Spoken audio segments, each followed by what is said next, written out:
No ar, o programa Você Melhor, com Gui Moreira. Boa noite, começa agora o Você Melhor pela rede CNT para todo o Brasil. O seu programa de saúde e bem-estar, com a participação dos grandes especialistas. Muito obrigado pela audiência. Siga-nos no Instagram. Estamos também em tempo real pela internet. Veja os destaques do programa de hoje. Conheça as causas e como tratar a incontinência fecal com a médica coloproctologista doutora Elis Ribeiro. Entenda como os miomas uterinos podem afetar a fertilidade com a ginecologista doutora Paula Vieira. Veja os principais sintomas da obstrução das vias lacrimais com o médico oftalmologista doutor Davi Ará.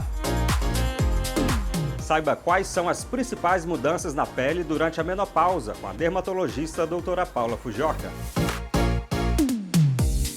Prótese mamária, um desejo de muitas mulheres. Saiba que existem vários modelos para aumentar o volume das mamas. Veja com o cirurgião plástico Dr. Rodrigo Vieira. Um procedimento minimamente invasivo para melhorar o contorno do nariz é a rinomodelação. A técnica pode ser feita sem cirurgia. Veja com o médico dermatologista Dr. Luan Vinhati. O lipedema é um distúrbio que resulta em pernas e braços grandes por conta do acúmulo de gordura, que também pode causar dor e sensibilidade ao toque. Entenda mais com a cirurgiã vascular doutora Mariana Silva. A calvície é a principal causa de perda capilar e pode causar um impacto estético que preocupa muitos homens. A dermatologista doutora Rafaela Ludwig Lemico traz informações importantes. Agora no Você Melhor na CNT.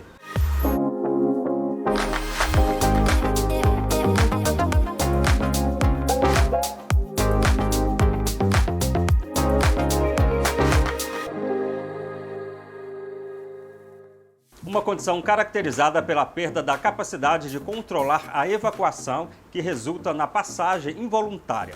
Conheça as causas e como tratar a incontinência fecal com a médica coloproctologista doutora Elis Ribeiro. A incontinência fecal ela é mais comum em mulheres com idade avançada e como estamos vivendo mais, notamos um aumento do número de casos. É uma condição na qual o paciente não tem controle para segurar gases e fezes, ou seja, ele apresenta uma perda involuntária e não é incomum uma pessoa ter perda do conteúdo intestinal em uma situação excepcional, como por exemplo um quadro de diarreia aguda, quando as fezes são líquidas e expulsas do organismo sem que consiga segurar. Porém, quando isso acontece de forma persistente, pode causar grande constrangimento e também levar à perda de qualidade de vida. O diagnóstico é clínico e cabe ao especialista investigar as causas locais ou até mesmo causas sistêmicas que possam desencadear ou agravar o quadro. Alguns exames podem ser necessários para investigação ou para melhor orientar o tratamento. Os mais comuns são manometria no retal, ultrassom endonal, eletroneuromiografia e, por vezes, a defecografia. Mulheres de meia idade com histórico de múltiplos partos vaginais, incontinência urinária, estão no maior grupo de pessoas afetadas. Além disso, cirurgias na região do ânus, como hemorroidas, fístulas, fissuras anais, também podem causar traumas que alteram a estrutura anatômica dos músculos responsáveis pelo autocontrole na eliminação das fezes. Cirurgias do intestino grosso e reto, do períneo ou mesmo radioterapia do reto também podem causar um quadro de incontinência fecal. Doenças inflamatórias intestinais e intestino irritável podem provocar episódios de incontinência mesmo em pacientes com musculatura anal normal. Mais raras, não menos importantes, as doenças do sistema nervoso central ou metabólicas, como diabetes, também podem causar e contribuir com a piora da incontinência anal. O tratamento envolve mudança de hábito, dieta, melhora na consistência das fezes e reabilitação da musculatura. Atualmente, podemos recorrer também à neuroestimulação sacral, que atua como um marca-passo, melhorando o desempenho da musculatura anal e perineal. Os pacientes que sofrem com essa condição precisam romper a barreira da vergonha e procurar ajuda médica. Quanto mais cedo for feito o diagnóstico, maior será a chance de controle ou cura. Um bom sábado a todos e até a próxima! Tumores benignos que se desenvolvem na musculatura do útero e podem dificultar ou impedir o processo de implantação embrionária. Entenda como os miomas uterinos podem afetar a fertilidade da mulher com a ginecologista especialista em reprodução assistida, a doutora Paula Vieira.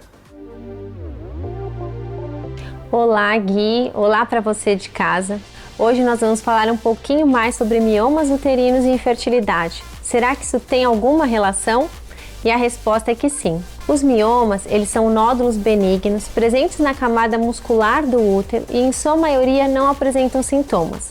Porém, quando apresentam algum sintoma, ele consiste em aumento de fluxo e cólica menstrual.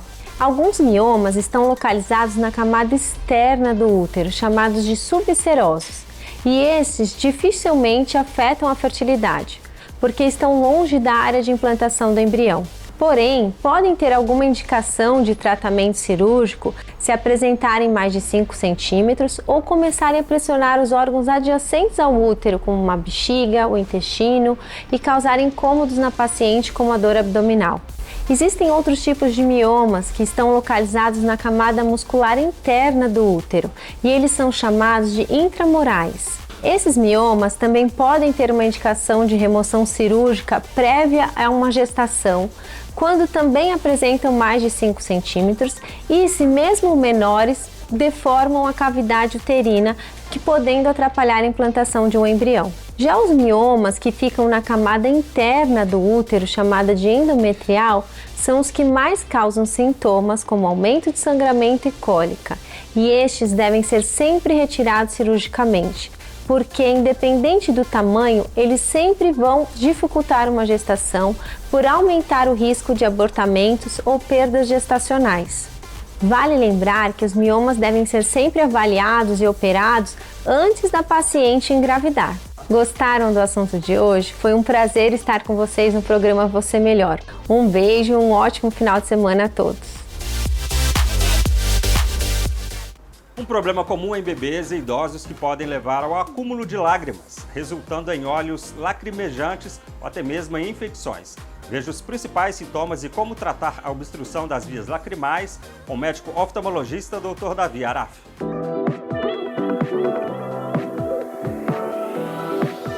A obstrução das vias lacrimais é uma condição que pode afetar pessoas de qualquer idade, embora seja mais comum em bebês recém-nascidos e em adultos mais velhos. Esse problema ocorre quando o sistema que drena a lágrima dos olhos até o nariz está bloqueado ou não funciona corretamente. Normalmente as lágrimas são produzidas pelas glândulas principais acessórias para manter a superfície dos olhos úmida e saudável.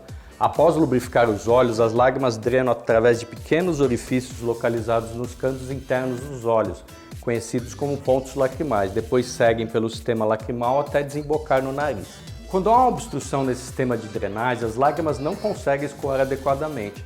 Isso pode levar ao acúmulo de lágrimas, resultando em olhos lacrimejantes ou até mesmo infecções. Uma vez que o excesso de lágrimas estagnadas pode servir de ambiente propício para o crescimento de bactérias.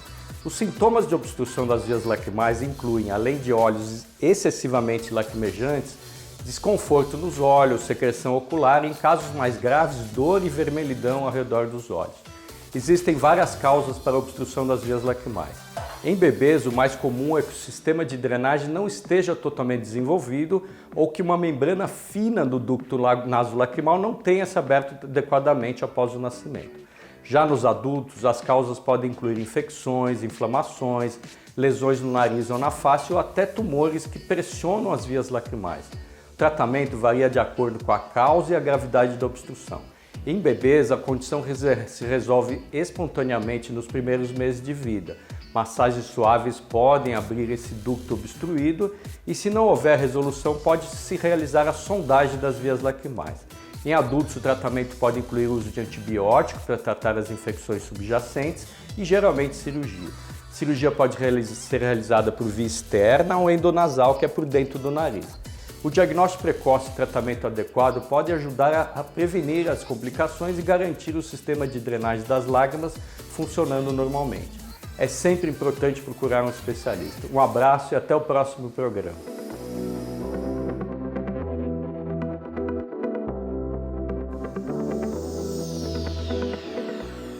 Uma fase na vida da mulher marcada por alterações hormonais que refletem em aspectos físicos e emocionais. O aumento da flacidez e o ressecamento cutâneo são os primeiros sinais no rosto no início do período em que os ovários param de produzir hormônios. Entenda mais com a médica dermatologista doutora Paula Fujioka.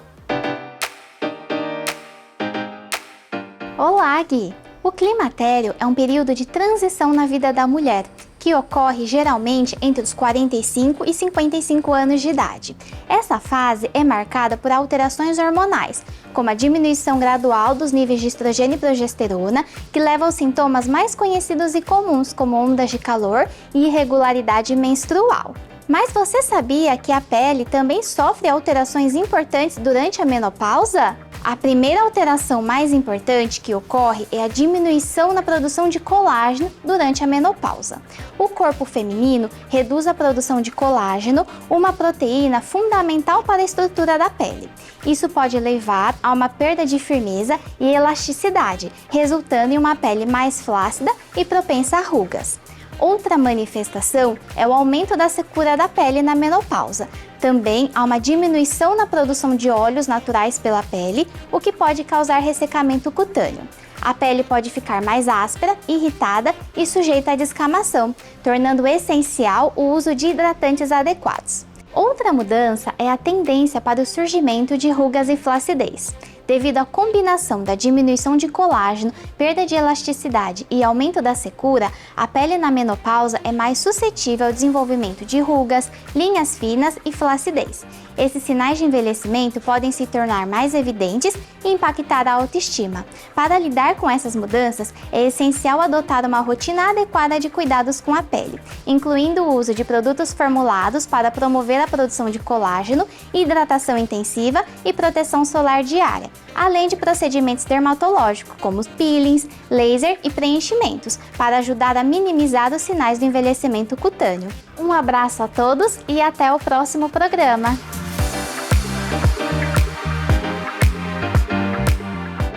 Redonda, cônica ou anatômica são alguns dos modelos de próteses mamárias. Para cada paciente existe um formato e um material de implante, por isso é importante uma avaliação cuidadosa antes da cirurgia. Entenda melhor com o médico cirurgião plástico Dr. Rodrigo Vieira. Olá, Gui! Olá para você que me assiste aqui. Na nossa conversa de hoje, vamos falar um pouco sobre próteses mamárias, né? Quando se trata do assunto tipos de prótese, é comum os pacientes subjugar a importância desse assunto. De maneira mais objetiva, a gente divide as próteses em formato e a superfície com que elas são produzidas. Por exemplo, aqui eu tenho uma grade de uma empresa e essa empresa ela me oferece próteses pelo formato cônicas, redondas, anatômicas. Então são 3 formatos diferentes.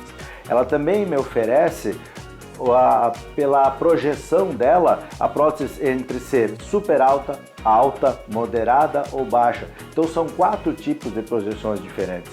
E isso é a grade de uma empresa apenas, entre tantas outras que existem. Outra forma de orientar, exemplificar, é relativo a essas 3 próteses aqui, por exemplo. Eu tenho 3 próteses de 300 ml. Todas elas são chamadas de perfil super alto pelo fabricante de cada uma delas, mas é visível a diferença nessa projeção, né? Então, assim, é importante mais do que saber se a prótese é alta, super alta ou baixa, é saber o que nós estamos pensando, buscando em cada modelo.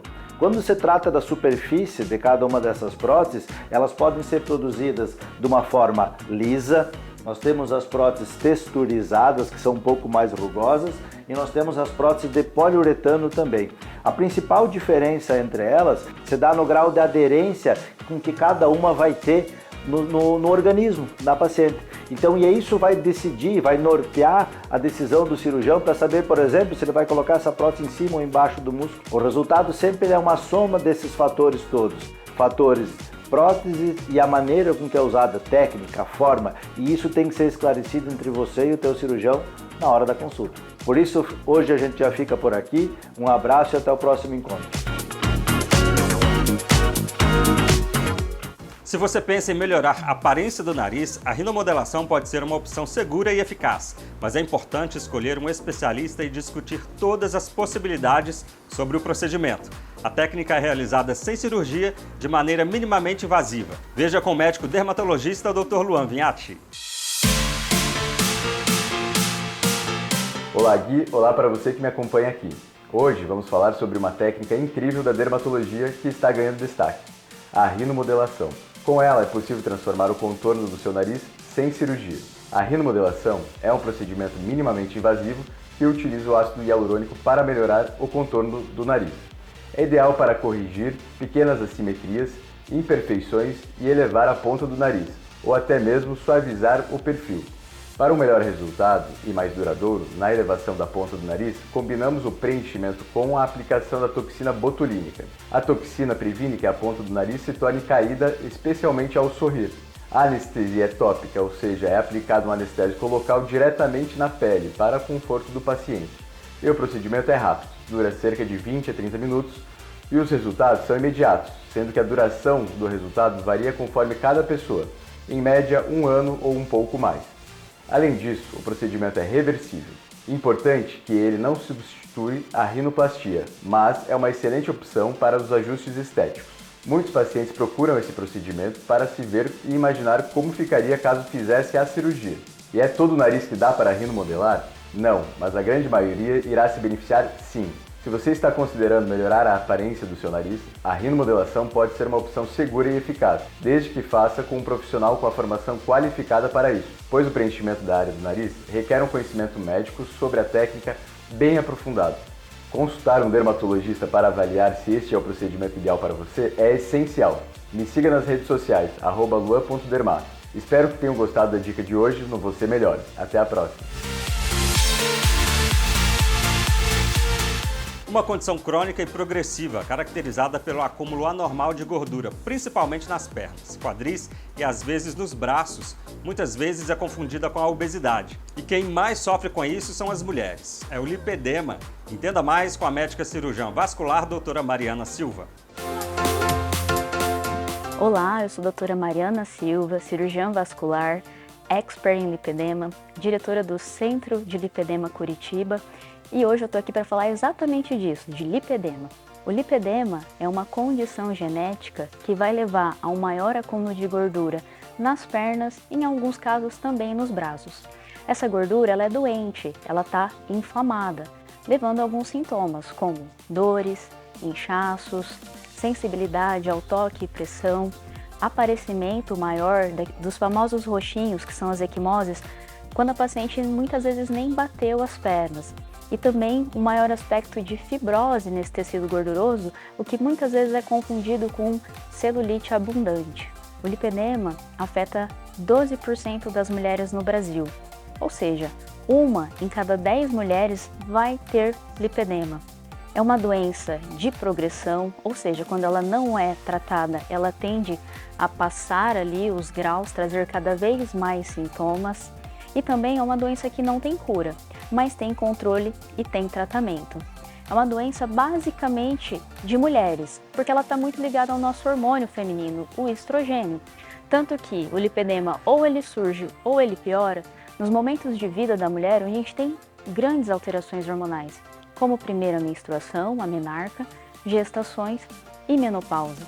É claro que durante a vida dessa portadora existem outros fatores de gatilho, como grandes cirurgias, grandes momentos de estresse, de depressão, que vão desencadear ali uma piora dos sintomas e progressão da doença. Apesar de não ter cura, o lipedema tem sim tratamento e a portadora pode viver muito bem com os sintomas controlados. A gente divide o tratamento do lipedema em 2 grandes pontos. O tratamento clínico, o tratamento conservador, que inclui mudanças no estilo de vida, levando um estilo de vida mais anti-inflamatório, ou seja, uma alimentação saudável, com baixos carboidratos refinados, com baixa ingesta de álcool, baixa ingesta de ultraprocessados, uma atividade física de forma regular e que não inflame essa gordura. Muitas vezes a gente orienta que não seja de impacto.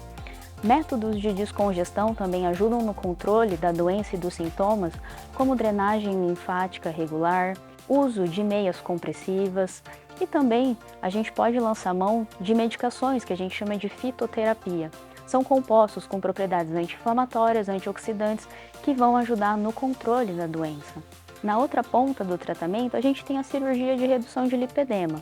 É uma cirurgia que tem como base a lipoaspiração para retirada dessa gordura doente e inflamada. Apesar de ser lipoaspiração, é uma técnica bastante diferente, com um pós-operatório muito específico, uma cirurgia de grande porte, porque altos volumes são lipoaspirados para controle da doença, e a cirurgia está indicada em alguns casos.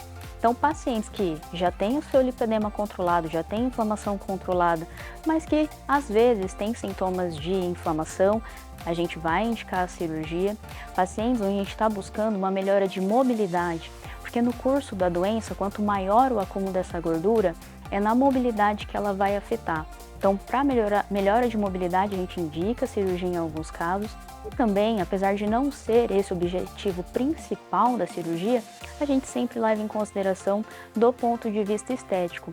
Até porque o lipedema traz ali um aspecto muito diferente para as pernas dessas portadoras. Bom, se você se identificou com sintomas de lipedema, procure informação. O lipedema não tem cura, mas ele tem tratamento. Segue com você no estúdio, Gui. Você sabia que os primeiros sinais da perda de cabelo podem aparecer já na adolescência? E embora não exista cura, alguns tratamentos podem amenizar o problema. É o que vamos saber agora com a médica dermatologista doutora Rafaela Ludwig Lemko. Olá, Gui! Olá para você que me acompanha aqui. Hoje vamos falar sobre calvície masculina. O impacto estético que ela pode causar certamente preocupa muitos homens. Também chamada de alopécia androgenética, ela costuma ser a principal causa de perda capilar entre os homens. De forma resumida, existe uma predisposição genética no DNA. Isso deixa os fios mais sujeitos à ação de um hormônio derivado da testosterona que promove o afinamento progressivo dos fios. Os primeiros sinais podem aparecer já na adolescência, em especial na parte da frente do couro cabeludo, as famosas entradas. Perdas que começam em idades mais avançadas tendem a ter uma progressão mais lenta, contudo, aquelas que se iniciam no final da adolescência e no início da vida adulta tendem a ter um quadro mais acelerado. Embora não exista cura, ela pode ter a sua progressão contida com alguns tratamentos. Ainda que em muitos casos não seja possível reverter o quadro, os resultados com os tratamentos costumam ser satisfatórios, principalmente quando iniciados em estágios iniciais.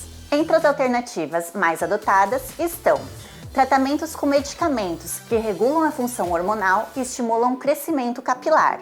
Também tratamentos a laser ou com luzes de LED, que estimulam a circulação sanguínea no couro cabeludo. Tratamentos com aplicações de medicamentos diretamente no couro cabeludo, que associados com tratamento medicamentoso fornecem resultados impressionantes. E o transplante capilar, que é indicado para alguns casos mais severos. No entanto, o transplante capilar não pode ser realizado de forma exclusiva, sendo muito importante o tratamento medicamentoso associado para a manutenção dos resultados. Todo tratamento para calvície masculina deve ser feito com indicação médica, inclusive diante dos riscos e dos possíveis efeitos colaterais. Por isso, é importante jamais se automedicar ou seguir orientações com base no que dizem amigos, familiares ou então na internet.